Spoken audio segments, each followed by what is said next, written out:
Bienvenue à un autre défi 500 km plus de millage. Montréal, 4h20 du matin, un jeudi.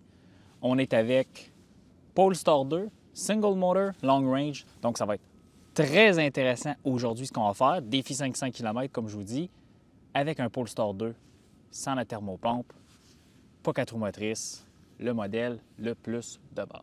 Mais avant de continuer, un mot de notre sponsor JN Auto, puisque c'est eux qui rendent ça possible. Ce segment d'épisode vous est présenté par JN Auto, concessionnaire de véhicules électriques dans la région des Cantons de l'Est. JN Auto offre une énorme sélection de véhicules électriques, hybrides branchables, hybrides en stock. Ils offrent aussi la location à court terme de véhicules électriques pour en faire l'essai quelques jours et vous familiariser avec le modèle de vos rêves. Que ce soit pour acheter votre prochaine Tesla, Bolt, Mustang Mach-E, Kia V6, Ioniq 5 ou autre modèle de véhicule électrique, JN Auto est l'endroit de choix. Allez voir leur inventaire en concession sur la route 116 tout près de Richmond ou au jnauto.com, lien dans la description.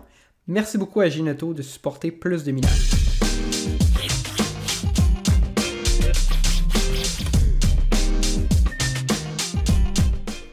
Bon, on va présenter le véhicule juste un peu. Là. Je sais qu'il fait noir, mais lorsque le soleil se lèvera, là, puis on va faire une session de recharge, là, je vais vous le montrer au gré du jour. Mais voyez-vous, Polestar 2, il est noir. On va aller voir l'intérieur.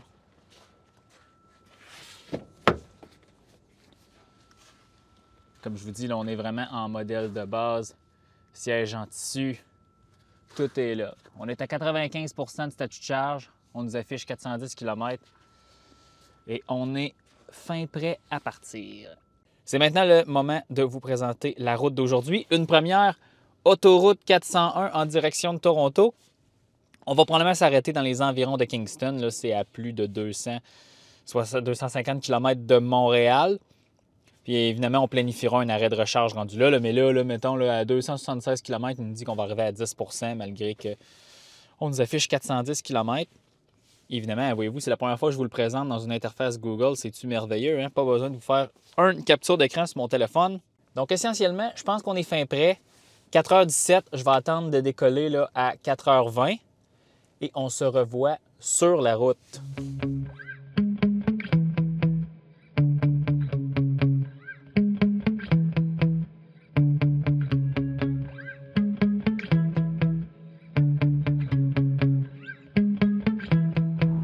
Petite mise à jour, ça fait 80 km qu'on roule. On est maintenant en Ontario sur l'autoroute 401 en direction de Toronto.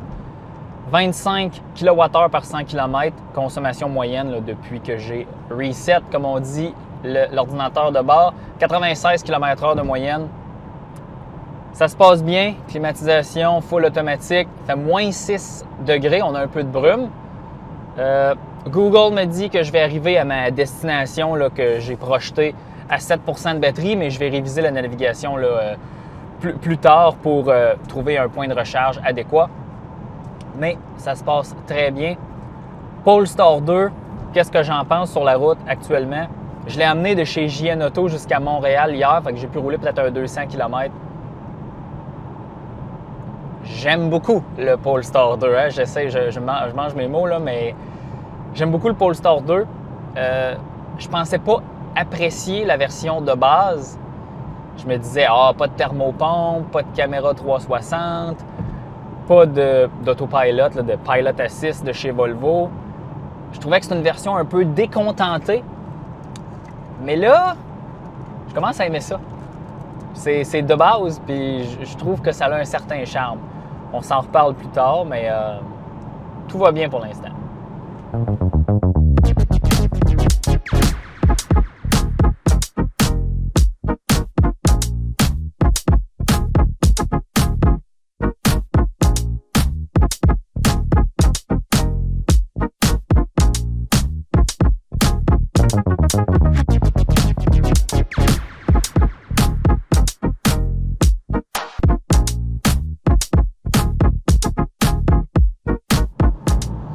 Mise à jour numéro 2, 150 km parcourus, consommation toujours 25,1, 25 kWh par 100 km, 250 Wh par kilomètre, 100 km/h de vitesse moyenne. Excellent. J'ai choisi l'endroit où on va arrêter recharger.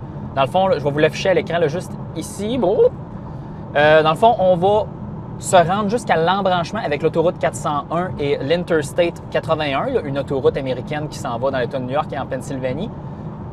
On va juste rebrousser chemin ici, c'est un peu avant Kingston. Et ensuite, on va arrêter dans une station que je n'ai jamais essayée. Ça s'appelle Ivy Charge. Ça va être dans l'aire de service là, en route. Là, pour ceux qui sont habitués de rouler sur l'autoroute 401, bien, dans le fond, il y a plusieurs aires de service là, en même l'autoroute. Il y a des bornes de recharge maintenant à toutes les on-route, essentiellement. C'est des bornes 150 kW, donc on va voir ce que ça donne. C'est des bornes ABB similaires à ce qu'on voit là, chez Electrify Canada et le nouveau réseau de couche-tard, peut-être pas le même modèle. Je me suis inscrit, j'ai l'application de prête, ma carte de crédit est à l'intérieur. On va souhaiter que ça fonctionne, mais selon les... quand je vais dans l'application PlugShare, si vous connaissez, les gens ils mettent, mettons, leur avis de leur session de recharge. Elle semble très bien fonctionner. Elles ont cette borne-là a un score de 9 sur 10. Donc, espérons qu'elle marche. Parce que j'aurais pu arrêter un Petro-Canada, mais je leur fais vraiment pas confiance. Puis j'ai pas envie de laisser à Petro-Canada l'échec. On est à 43 % de statut de charge. On est avant Brockville. Donc, ça se passe bien. 1 degré Celsius, là, dans les derniers 20 minutes, on est passé de moins 7 à 1. Je ne sais pas ce qui s'est passé, mais la température a considérablement augmenté. Mais le Polestar 2, serein, très silencieux, malgré tout.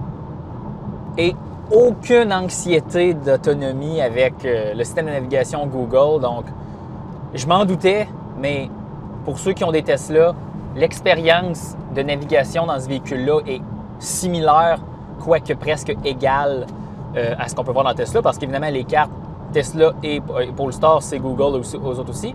Mais l'interface, la façon que ça fonctionne essentiellement comme les Tesla. Évidemment, on ne voit pas les superchargers dans le Polestar. Dans le Tesla, tu vois les superchargers, mais essentiellement, tu as l'information sur le nombre de bornes qui sont présentement occupées, la vitesse, quels sont les services autour de ces dites bornes. Là-dessus, là, expérience similaire, très, très satisfait de ça.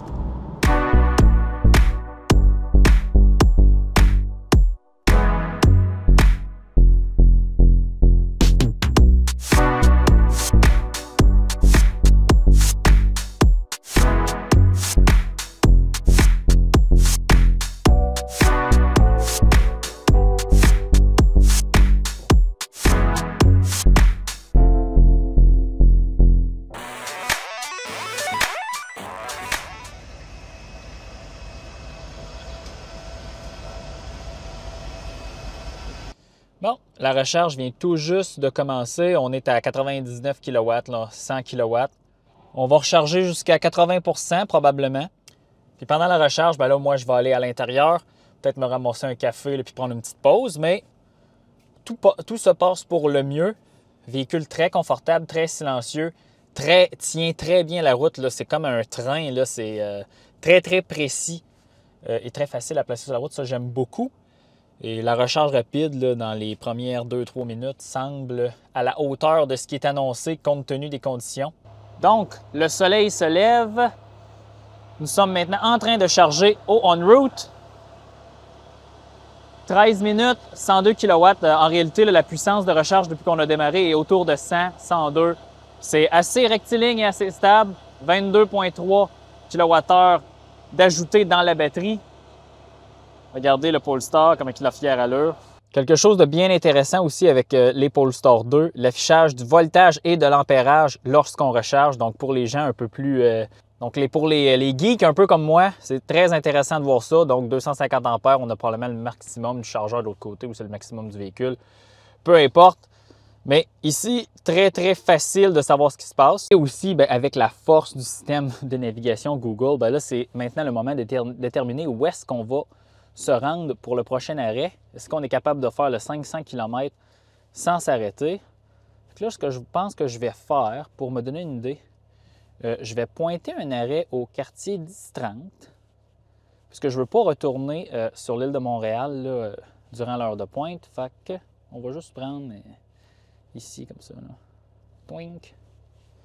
Voyez-vous, start, on va arriver à moins 27 % de batterie. on va ajouter un arrêt de recharge. Regardez ça, la force du système. Touk, touk, touk. Oh, Circle K Charging Station. Savez-vous ce que c'est, ça?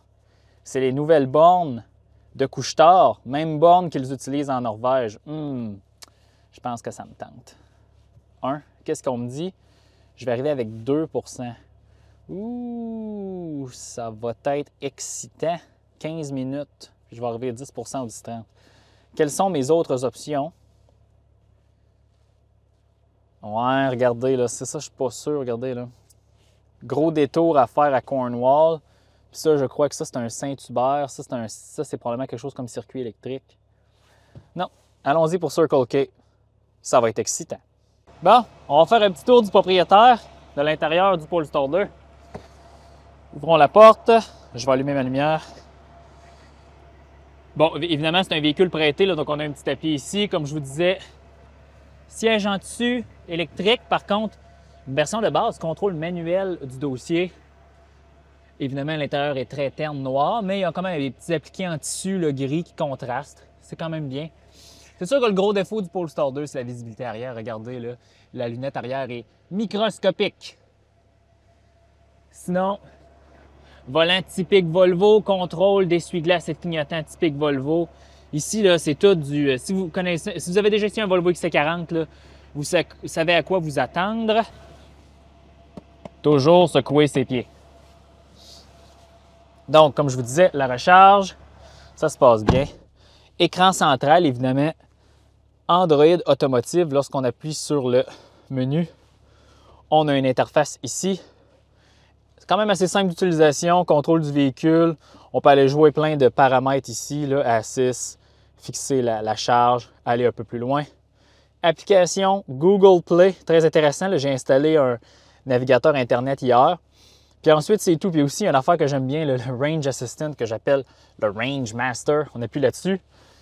Ça prend les conditions instantanées et ça vous affiche l'autonomie en temps réel, tandis que ce qui est affiché dans le tableau de bord, bien là, ça, c'est comme une grosse moyenne. Puis ça vous donne des petits trucs. Est-ce que vous utilisez trop la climatisation? Est-ce que vous allez trop vite? Peu importe.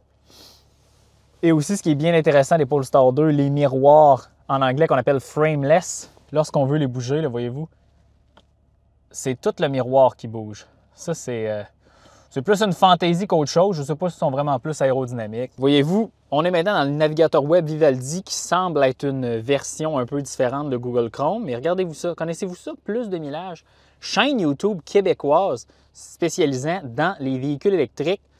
Donc, si ça vous intéresse, vous pouvez peut-être vous abonner. Regardez, qualité de leurs vidéos, quand même assez intéressant. Puis regardez, c'est quand même assez performant comme petit navigateur. C'est pas parfait, mais je veux dire, c'est fonctionnel. Puis on voit toutes nos beaux vidéos. Donc, si ça vous intéresse de nous laisser un petit clic sur le bouton abonner, bien, ça serait super apprécié. Puis ça va nous permettre de faire d'autres vidéos comme ceux-ci.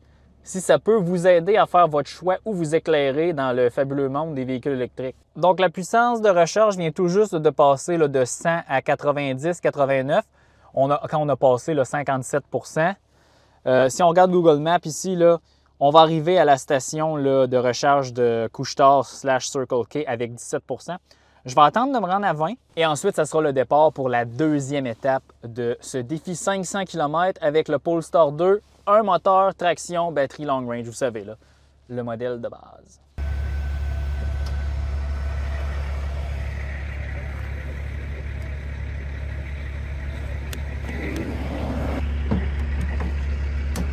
Donc, on vient tout juste de compléter la recharge. 26 minutes, on est passé de 12 % à 63 %. Ça s'est bien passé, majoritairement autour de 100 kW de puissance. Et là, je viens de me rendre compte que la porte de recharge est encore ouverte, puis ça ne l'affiche pas dans le combiné d'instruments. Donc, je vais être obligé de m'arrêter et de la refermer. OK, donc la porte de recharge est refermée finalement. Ouf, tant mieux. C'était un peu bizarre là, que ça ne l'affiche pas dans le combiné d'instruments. Ça, c'est vraiment un problème. Comme je vous disais, 133 km à faire avant le prochain arrêt là, à la station de recharge Couche-Tard. C'est un réseau qui commence à se développer là, au Québec et une station en Ontario. Ça va être le deuxième arrêt de recharge. Mais ça se passe bien pour l'instant. 24,9 kWh par 100 km. Le soleil se lève, le ciel est magnifique.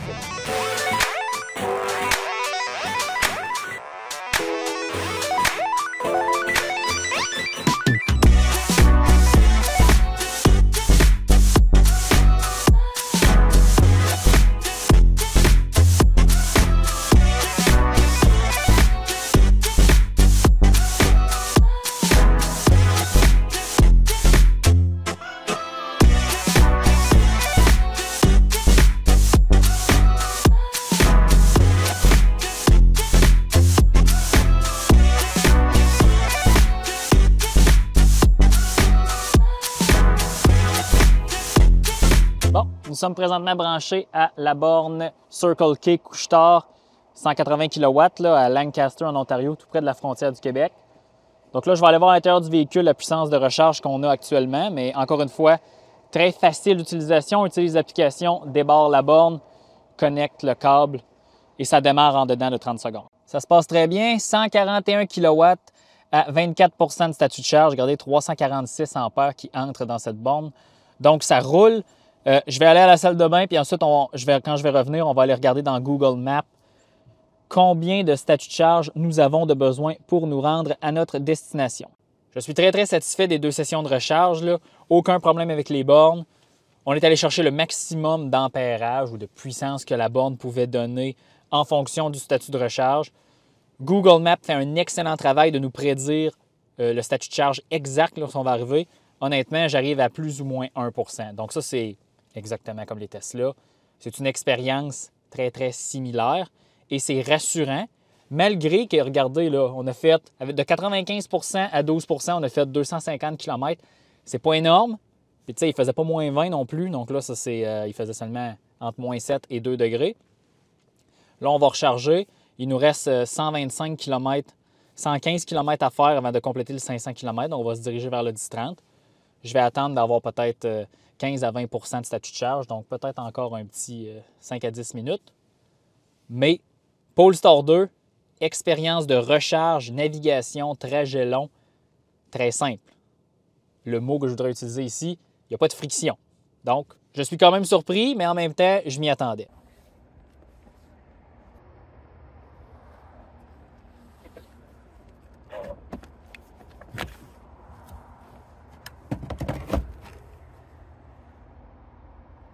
Donc, session de recharge terminée. 15 minutes exactement. Nous avons maintenant 55 % de batterie.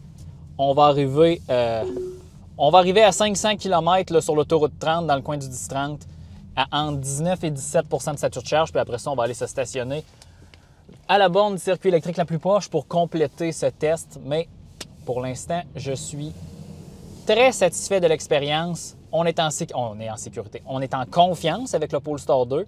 La suite, Android Automotive rend l'expérience d'avoir un véhicule électrique très sans friction, encore une fois. C'est facile, c'est rassurant. Donc, on se revoit sur l'autoroute.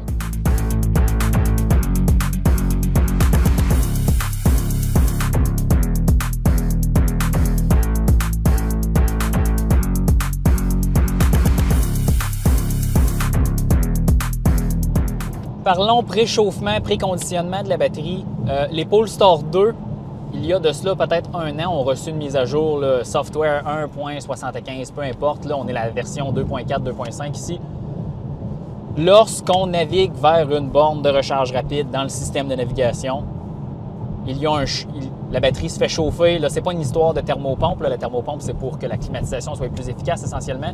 Ce véhicule-là n'est pas équipé de la thermopompe, donc le chauffage résistif, probablement, j'assume, chauffe du glycol, réchauffe la batterie, là, essentiellement. Là, c'est assez simple et standard comme principe. Par contre, ça fonctionne très bien puisque on était sous le point de congélation ou au point de congélation, on a vidé la batterie et on prenait toujours l'ampérage maximal que la borne de recharge ou la batterie pouvait prendre dans les 2 cas.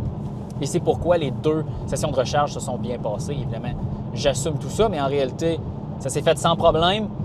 Puis dans le fond, le premier arrêt de recharge, on était maxé à 100, mais c'est parce que la borne, son maximum, c'est 250 ampères.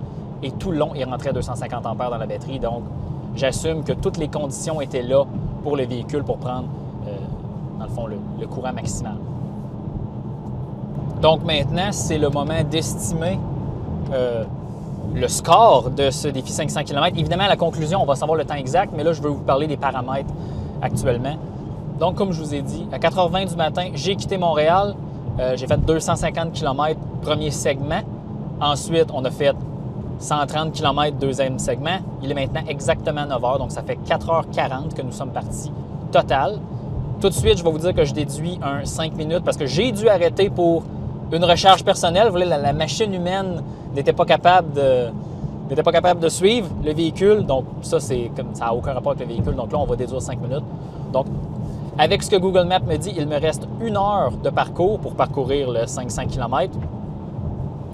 Donc, on aurait 5h40, 5h35. Là, on va toujours se laisser peut-être 5 minutes là, de buffer, comme on dit en anglais. Donc, qu'est-ce que ça veut dire? Ça veut dire qu'on serait exactement comme le Kia V6, le score estimé, mais là, on va faire un vrai score parce qu'on va réellement faire 500 km. Au printemps dernier, moi et Gabriel, nous avions essayé un Tesla Model 3 Long Range 2018, donc dans les premières années. On avait fait un score de 5h30, mais à des températures de entre 9 et 15 degrés au printemps. Donc ça, c'est le meilleur score actuellement. On ne battra pas le Tesla Model 3 aujourd'hui, impossible. Qu'est-ce que ça prendrait pour battre le Tesla Model 3? La consommation sur l'autoroute devrait être plus basse. Si on avait peut-être un 20 kWh par 100 km, ça nous aiderait, mais même là, c'est probablement très, très dur à atteindre. Avec ce véhicule-là, c'est peut-être même impossible. Mais bon. Donc, j'estime 5h40. Lorsqu'on arrivera à destination, on aura le vrai topo, le vrai top chrono. Bonne performance compte tenu de la température. Ce n'est pas les grands froids de l'hiver, mais c'est la température moyenne en hiver au Québec. Donc, ça vous donne une idée. Ça vous donne une idée moyenne de la performance.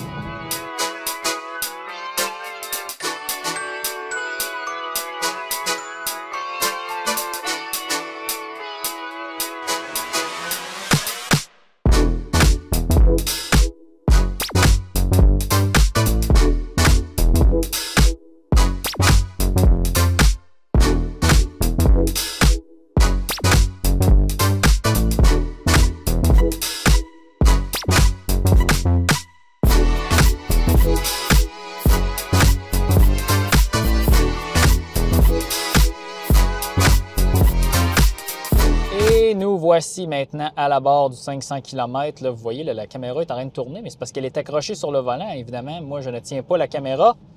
Mais tout ça pour dire qu'il est 9h58 et nous avons complété le 500 km. Donc, avec le petit arrêt là, de 5 minutes imprévu qui ne compte pas, ça veut dire que, laissez-moi faire un petit peu de calcul mental. Là. Bon, et après avoir négocié l'échangeur puis m'avoir concentré, désolé, le temps total est de 5h33 minutes avec les 2 arrêts de recharge. Évidemment, comme je vous ai dit au préalable, j'ai retiré 5 minutes parce que j'ai dû, moi, prendre une pause non reliée au véhicule. Donc, 5h33, c'est bon. La Tesla Model 3 avait fait 5h30. Donc, impressionnant compte tenu que c'est pas un Model 3, compte tenu que l'expérience de recharge était bonne, mais ce n'est pas une Tesla Model 3. 5h33 le temps final. Rappelez-vous, Tesla Model 3 qu'on avait essayé la dernière fois, printemps passé, 5h30. Kia V6, j'avais estimé 5h35, 5h40. Je vais afficher aussi le Kona EV qu'on n'a pas fait de test 500 km, mais on est capable rapidement d'estimer le temps que ça ferait. Je vais vous dire que je suis surpris. 3 minutes de différence avec un Tesla Model 3 qui avait accès au superchargeur V3 et toutes ces affaires-là. Là, on est dans un Polestar 2. Comme je vous rappelle, on n'avait pas de thermopompe. Évidemment, la thermopompe, on voit ça comme le Saint Graal des voitures électriques. Ce n'est pas nécessairement ça, mais lorsque les températures sont un peu plus froides, c'est beaucoup plus efficace pour chauffer l'habitacle, essentiellement. Donc, il y a peut-être un petit peu d'énergie qui pourrait être sauvée ici. Mais globalement, à vitesse d'autoroute, sur l'autoroute 401, une autoroute où ça roule, on a quand même été capable de faire 500 km avec 2 arrêts de recharge en 5h33. Ça me surprend, ça m'impressionne. Donc, Polestar 2, même en modèle de base, puis là, ici, c'est un modèle qu'on a la full subvention de 12 000. Donc, on arrive là, à la fin à un prix final On arrive à la fin avec un prix final bien en deçà du Tesla Model 3 Propulsion là, qui est vendu 59 990 actuellement. C'est tentant pour moi. Hein? Attention, hein, il est 4. Oh, qu'est-ce qui se passe? Tandis que des Polestar 2 sont disponibles en stock à Laval. Et si vous en commandez un, comme j'ai dit peut-être plus tôt, là, on parle de 4 à 6 mois d'attente. Compte tenu des circonstances, c'est pas trop pire. Qu'est-ce qui est important de retenir de ce test? Sur l'autoroute, sous le point de congélation, consommation entre 24 et 25 kWh par 100 km. OK. Ceci veut dire une autonomie, mettons 100% zéro d'à peu près 300 km. Donc là, ça ressemble beaucoup au Kia V6 qu'on a essayé voilà de cela un mois. Et lorsqu'on regarde le saut de mouton, 80% à 10%, donc utiliser 70% de la batterie, 250 km maximum dans le meilleur des mondes. Peut-être l'été, un 300 km. Pas trop mal. Par contre, la performance de recharge avec le préconditionnement de ce que j'ai pu voir dans ce test, c'est fiable, ça fonctionne bien. En plus, on a essayé 2 nouveaux réseaux de recharge qu'on n'avait jamais essayé, Ivy Charge ainsi que Circle K Couche-Tard. Donc, ça laisse présager une bonne performance pour les longs trajets, malgré que si vous utilisez le véhicule en ville puis vous le branchez à la maison, vous n'aurez jamais de problème puisque ce véhicule a une autonomie de 437 km. Dites-nous dans les commentaires qu'est-ce que vous en pensez. Est-ce que c'est une alternative? Est-ce que c'est la vraie alternative au Model 3 propulsion de base? Ou est-ce qu'il y a autre chose? Peut-être un Kia V6 de base, peut-être le Ioniq 6, ou peut-être même que je suis fou, puis dans le fond, la solution, ça sera toujours le Kona EV avec sa consommation électrique complètement dérisoire. Tout ça pour dire que je vous laisse et on se revoit dans un autre épisode de Plus de Millage.